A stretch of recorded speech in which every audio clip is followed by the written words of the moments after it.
የተወደዳችሁ ተመልካቾቻችን የአክብሮት ሰላምታችን ይድረሳችሁ። ከኢትዮጵያ ኦርቶዶክስ ተዋሕዶ ቤተክርስቲያን ቴሌቪዥን የሰዓቱን ዜናዎች ይዘን ቀርበናል። አብራችሁን ሁኑ።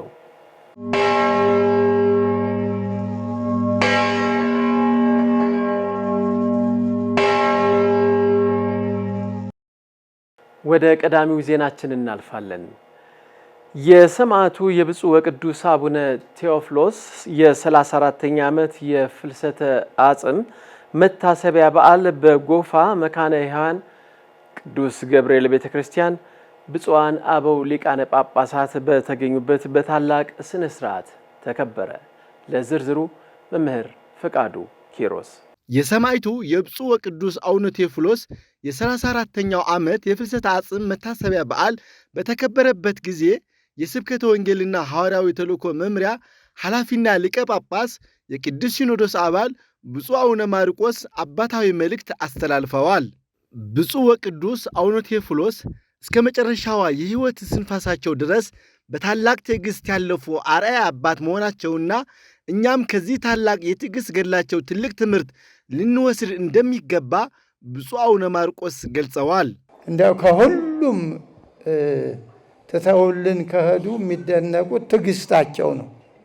ከሁሉም በላይ እንደው የሚደነቅ አዎ። እና በእውነት የእሳቸው ትዕግሥት እንግዲህ ትዕግሥት ሲባል ደግሞ ለሁሉም ሥጋ ለባሽ ባለንበት ቦታ ሁሉ ነው። ታገሱ እንከ አሃዊነ ነው ያለ ቅዱስ ያዕቆብ። እስከ ዕለት ደሃሪት አመ ይመጽእ እግዚእክሙ፣ ጌታችሁ እስከሚመጣባት ቀን ብፁዕ ወቅዱስ አቡነ ቴዎፍሎስ እስከዚያች ቀን ነው የታገሱ።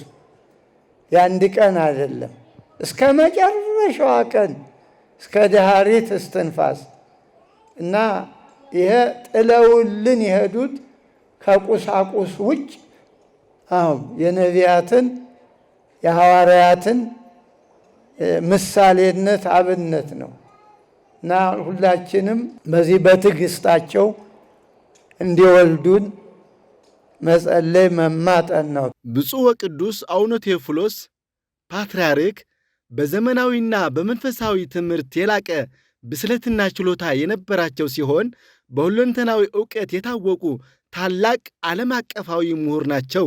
ተቋማትም በዕውቀትና በብስለት እንዲህ ባሉ መሪዎች ሲመሩ እንደሚያድጉ የምዕራብ ሸዋ ሀገረ ስብከት ሊቀ ጳጳስና የቅዱስ ሲኖዶስ አባል ብፁዕ አቡነ ገብርኤል አስገንዝበዋል። ዋናውና ትልቁ ነገር ከብፁዕ ቅዱስ አባታችን አቡነ ቴዎፍሎስ ዛሬ መታሰቢያቸው ስናስብ የምንማረው የመጀመሪያ ደረጃ የሃይማኖት ጽላት ነው። ዋናው ነገር ሁለተኛ የተቀመጠውን የተከማቸውን ብቻ በዚህ መጠቀም ሳይሆን ማሰብ ያስፈልጋል። የተማሩ ናቸው፣ ምሁር ናቸው። በዘመናዊው በመንፈሳዊው በሁሉም ዓለም የተሟላ ዕውቀት፣ ችሎታ፣ ብስለት ያላቸው ናቸው። ተቋም የሚያድገው ምሁራት ሲመሩት ነው። እሳቸው የተማሩ ስለሆኑ ባለራዕይ ሲሆኑ ምንድነው የሚያስፈልጋቸው? ቀድሞ መገመት የሚችሉ ሰው የሚባለው የአንድ ተቋም መሪ ገማች፣ አስቀድሞም መገመት፣ ዘመኑን መዋጀት፣ ያለበትን ወደፊትም የሚመጣውን መተንበይ መተንተን አስፈላጊ ስለሆነ በዚህ ልክ ለቤተ ክርስቲያናችን ውለታ የዋሉ የጎፋ መካነ ሕያዋን ቅዱስ ገብርኤል ቤተ ክርስቲያን አስተዳዳሪ መልአከ ፀሐይ አባ ኃይለ ኢየሱስ ባደረጉት የመክፈቻ ንግግር ላይ ብፁዕ ወቅዱስ አቡነ ቴዎፍሎስ ምንም አይነት ጥፋት ሳያጠፉ በደርግ ሥርዓት በግፍ ታስረው በሰማዕትነት አልፈዋል በማለት ገልጸዋል።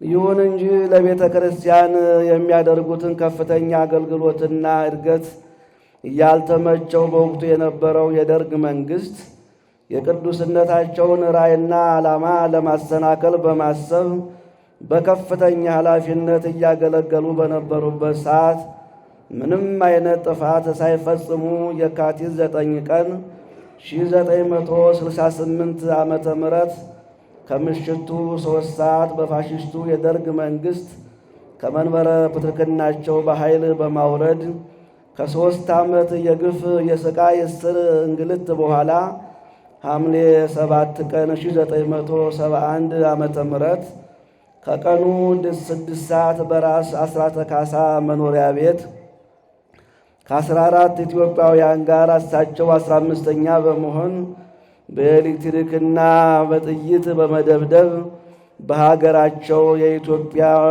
ደማቸው የፈሰሰ ተቀዳሚ ሐዋርያ ያደርጋቸዋል። መልአከ ፀሐይ አባ ኃይለ ኢየሱስ የመታሰቢያ በዓሉ ከጊዜ ወደ ጊዜ እየቀዘቀዘ የመጣውን የዚህን ታላቅ አባት የሥራና የሰማዕትነት ታሪክ ዳግም በድምቀት ማሰብና ለትውልድ ማስተላለፍ እንደሚገባ ጥሪ አቅርበዋል። ከዚያን ጊዜ ጀምሮ በቅዱሳን ፓትርያርኮች በብፁዓን ሊቃነ ጳጳሳትና በሊቃውንተ ቤተ ክርስቲያን እንዲሁም በአጥቢያው ምእመናት እየተከበረ የቆየ ቢሆንም ከጊዜ ወደ ጊዜ በዓሉ ድባብ እየቀዘቀዘ ስለመጣ አስፈጻሚ የሆነው ቅዱስ ሲኖዶስ ጉዳዩን በጥልቀት አስቦበት በዓሉ የመላው የኢትዮጵያ ኦርቶዶክስ በዓል ሆኖ እንዲከበር ጥሪያችንን በሰበካው ቤተ ክርስቲያን ምእመናን ሊቃውንት ስም እናቀርባለን። በዕለቱ ጸሎተ ወንጌል፣ ቅኔ፣ ወረብ፣ ትምህርተ ወንጌል ቀርቧል። በብፁዕ አቡነ ማርቆስ የስብከተ ወንጌልና ሐዋርያዊ ተልእኮ መምሪያ ኃላፊ ሊቀ ጳጳስ ቃለ ምዕዳንና ቡራኬ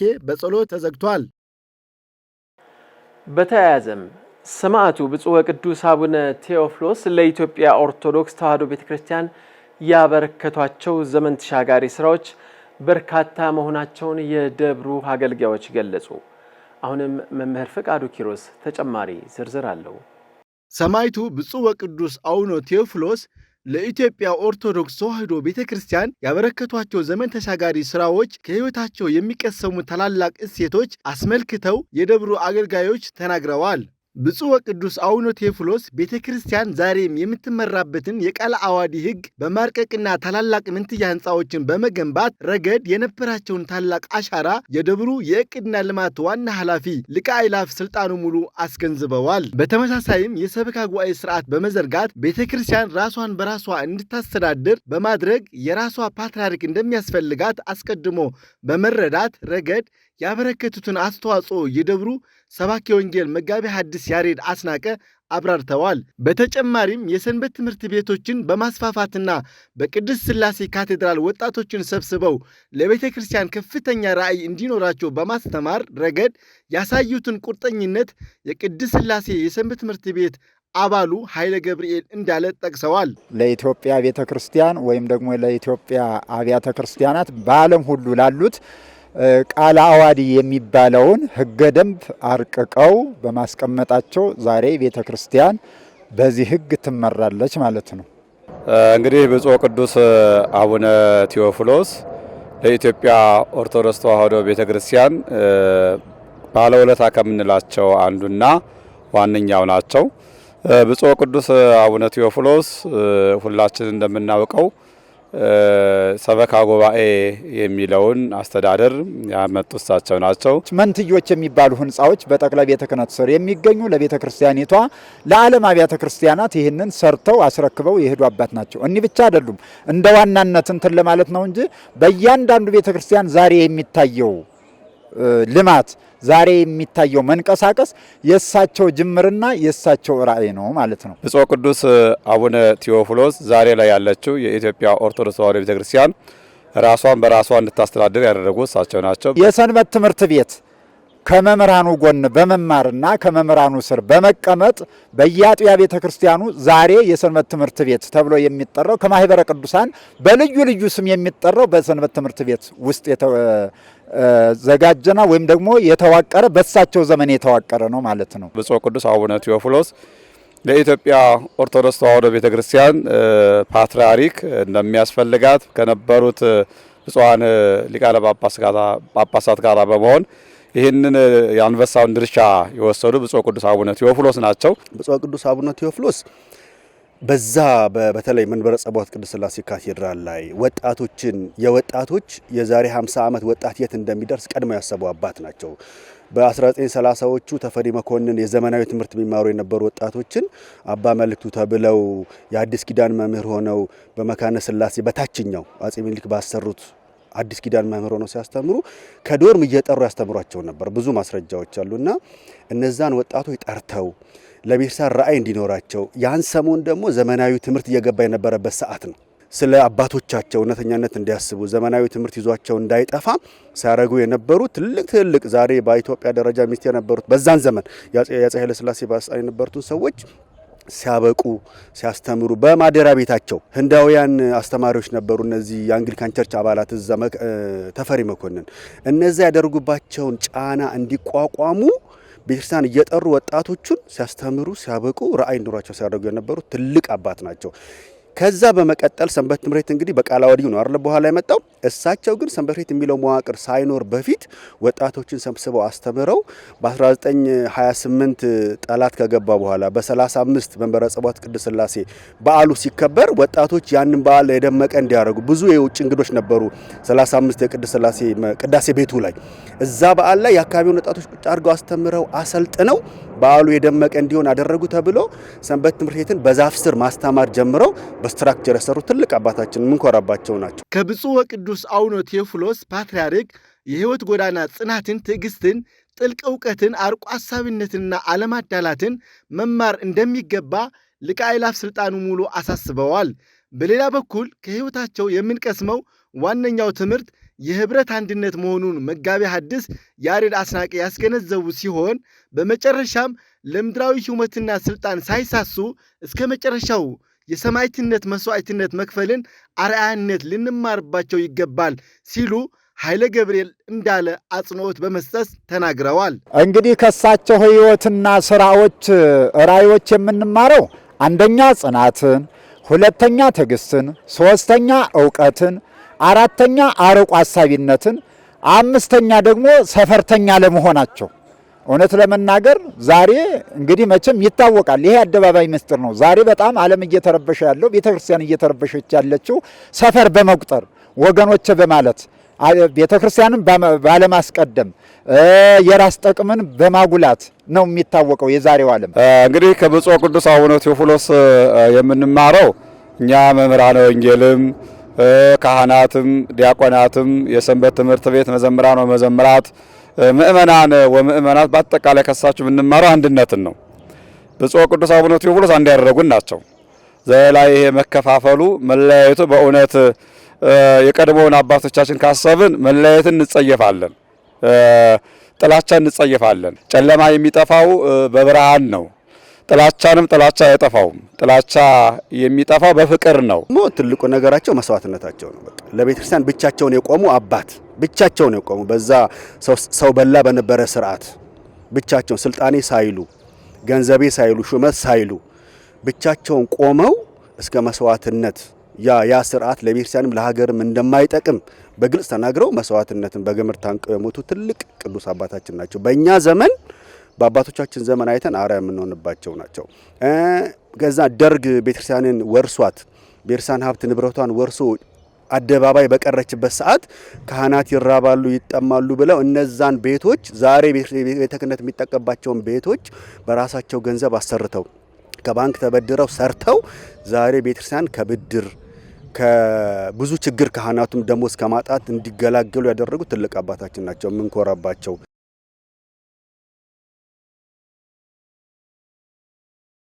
ሰዋስወ ብርሃን ቅዱስ ጳውሎስ መንፈሳዊ ኮሌጅ የ2018 ዓ.ም ተመራቂ ደቀ መዛሙርቱን ብፁዕ ወቅዱስ አቡነ ማትያስ ቀዳማዊ ፓትርያርክ ርዕሰ ሊቃነ ጳጳሳት ዘኢትዮጵያ ሊቀ ጳጳስ ዘአክሱም ወዕጨጌ ዘመንበረ ተክለ ሃይማኖት በተገኙበት አስመረቀ።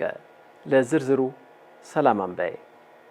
የሰዋስወ ብርሃን ቅዱስ ጳውሎስ መንፈሳዊ ኮሌጅ የ2018 ዓ.ም ተመራቂ ደቀ መዛሙርቱን ብፁዕ ቅዱስ አቡነ ማትያስ ቀዳማዊ ፓትርያርክ ርዕሰ ሊቃነ ጳጳሳት ዘኢትዮጵያ ሊቀ ጳጳስ ዘአክሱም ወዕጨጌ ዘመንበረ ተክለ ሃይማኖት በተገኙበት በታላቅ ድምቀት አስመርቋል።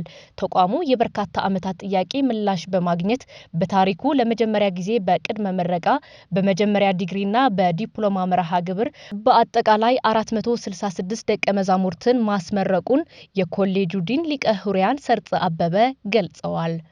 በኮሌጁ እና በዋናው ግቢ እና በቅድስት ሥላሴ ቅርንጫፍ በዘንድሮ ዓመት የተቀበላቸው የደቀ መዛሙርት ብዛት 3961 እንዲሁም በዲግሪ መርሃ ግብር የሚማሩ የደቀ መዛሙርት ብዛት 2089 በዲፕሎማ መርሃ ግብር የሚማሩ ደቀ መዛሙርት 1872 የኮሌጁ የአዳሪ የትርጓሜና የነገረ መለኮት ደቀ መዛሙርት ብዛት 97 የዘንድሮ ዓመት እጩ የዲግሪ ተመራቂ ደቀ መዛሙርት ብዛት 369 የዘንድሮ ዓመት የዲፕሎማ ተመራቂ ደቀ መዛሙርት ብዛት 79 የዲግሪ ተመራቂ ሴቶች እህቶቻችን 5 የዲፕሎማ ተመራቂ ሴቶች እህቶቻችን 3 ናቸው።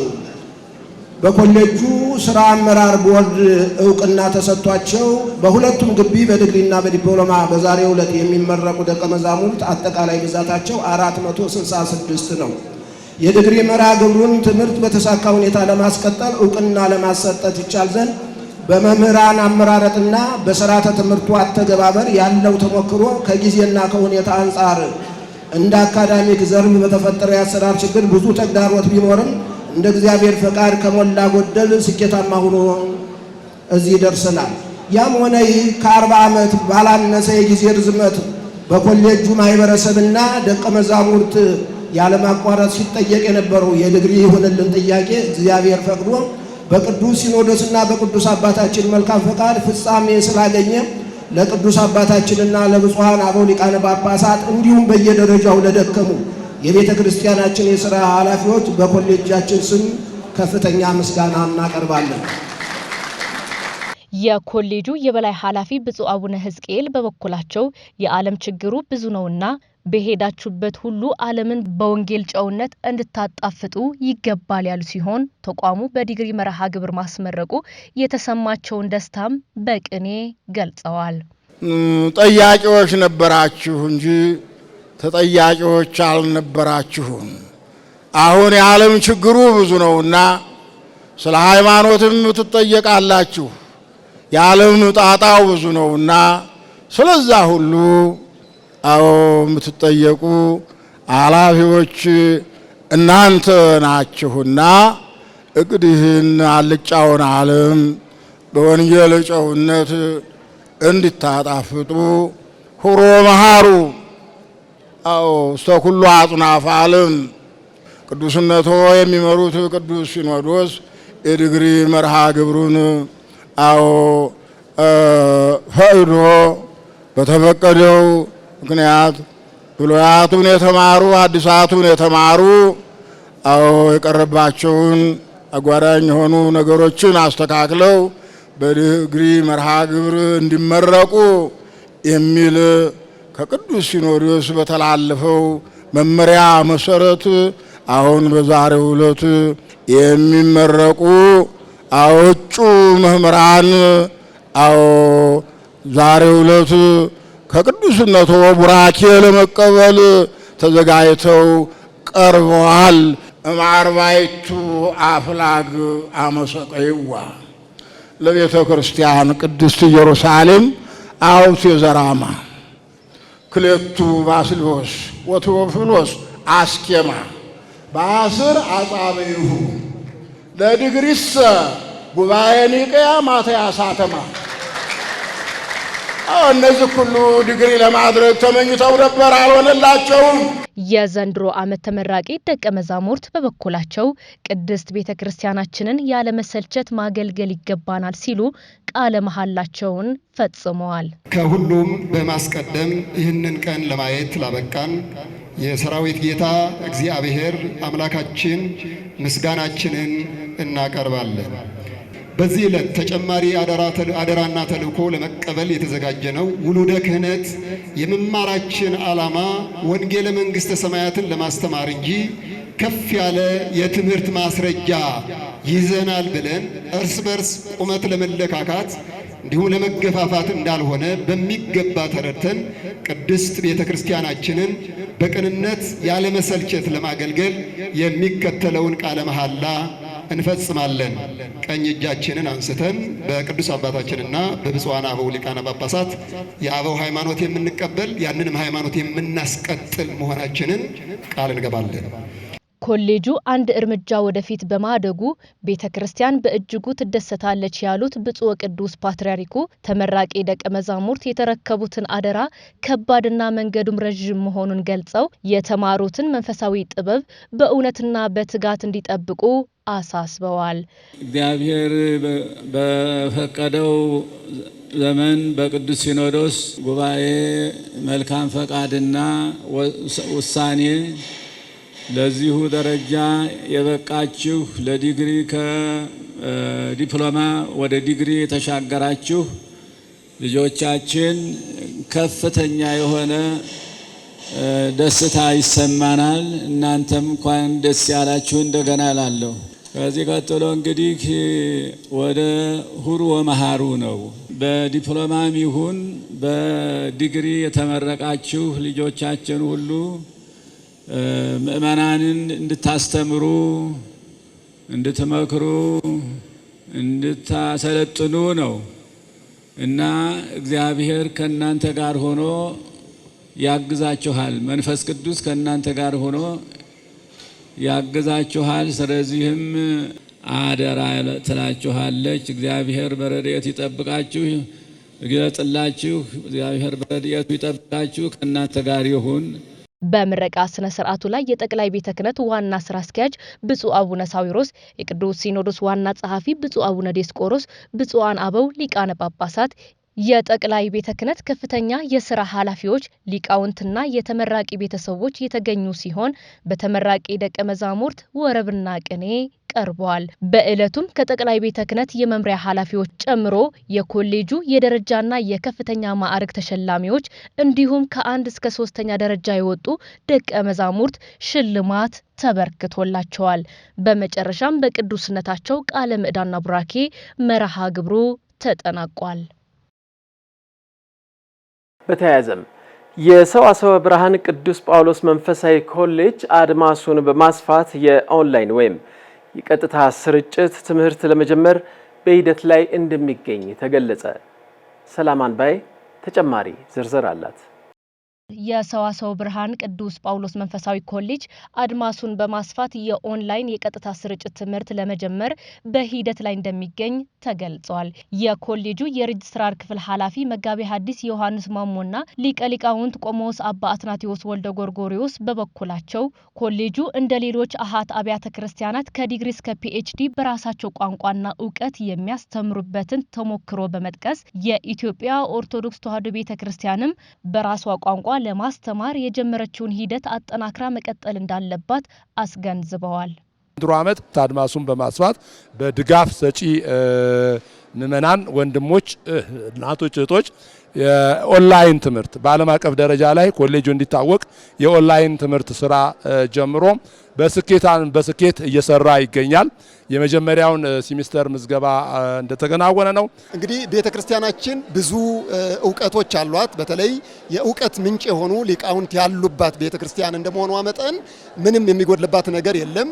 ሌሎቹ አሃት አብያተ ክርስቲያናት በራሳቸው ቋንቋ በራሳቸው እውቀት በዲግሪ በሁለተኛ ዲግሪ በአንደኛ ዲግሪና በሁለተኛ ዲግሪ እስከ ፒኤችዲ ድረስ ያስተምራሉ። ቤተክርስቲያናችንም ልክ እንደዚሁ ቤተክርስቲያናችንም እዚህ ሊቃውንት አቻ ግምት ተሰጥቶት በተለይ አቻ ግምት ተሰጥቶት በራሱ ቋንቋ የዲግሪ መርሃ ግብር ማስመረቅ የሚችልበትን እድል ተከፍቷል። ይሄ እድል ለሁሉም የቤተክርስቲያኒቱ ልጆች እንዲፈጠርና እንዲዘረጋ በኦንላይን ላይም እንዲሰጥ ለማድረግ እየተደረገ ነው ያለው። ይሄ በስፋት እንዲሰጥ አደራ ለማለት እንወዳለን። በጠቅላይ ቤተ ክህነትና በአዲስ አበባ ሀገረ ስብከት በተለያዩ የኃላፊነት ደረጃዎች ላይ የሚያገለግሉ ተመራቂ ደቀ መዛሙርት በበኩላቸው ዓለም የሚጠቀምበት ጥበብና ፍልስፍና ሁሉ ከመጽሐፍ ቅዱስና ከቤተ ክርስቲያን መነጨ በመሆኑ ተመራቂዎች የቤተ ክርስቲያናቸውን ልዕልና ተረድተው የተጣለባቸውን አደራ በብቃት ሊወጡ እንደሚገባ ገልጸዋል። ለዚህ ቀን ላደረሰን አምላክ ክብር ምስጋና ይግባው። ቤተ ክርስቲያን መምህራን አዘጋጅታ ብዙ ከፍላ ነው ተማሪዎቹን ያስተማረች። ተማሪዎች ደግሞ ቀላል ነገር አይደለም የሚጣልባቸው አደራ የተጣለባቸው አደራ የቤተ ክርስቲያን ሸክም በጫንቃቸው ተሸክመዋል ማለት ይቻላል ዛሬ። ስለዚህ ቅድሚያ ላስተማረች እናት ናትና ለእናት ቅድሚያ መስጠት ያስፈልጋል ብዬ አምናለሁ። ከዲግሪም በላይ ምሁራኑ የሚማሩ ትምህርት ከዲግሪም በላይ ዲግሪ ነው። ፕሮፌሰርም መባል ይገባቸው ነበረ። እኔ ለወደፊቱም ልናገር የሚገባው ቤተ ክርስቲያኗን ራሷን የቻለ ዶክተር፣ ማስተርስ፣ ዶክተሬት፣ ማስተርስ ሊኖራት ይገባል። ፕሮፌሰርም ሊኖራት ይገባል። ስለዚህ ትምህርቱ ፍልስፍና ነው።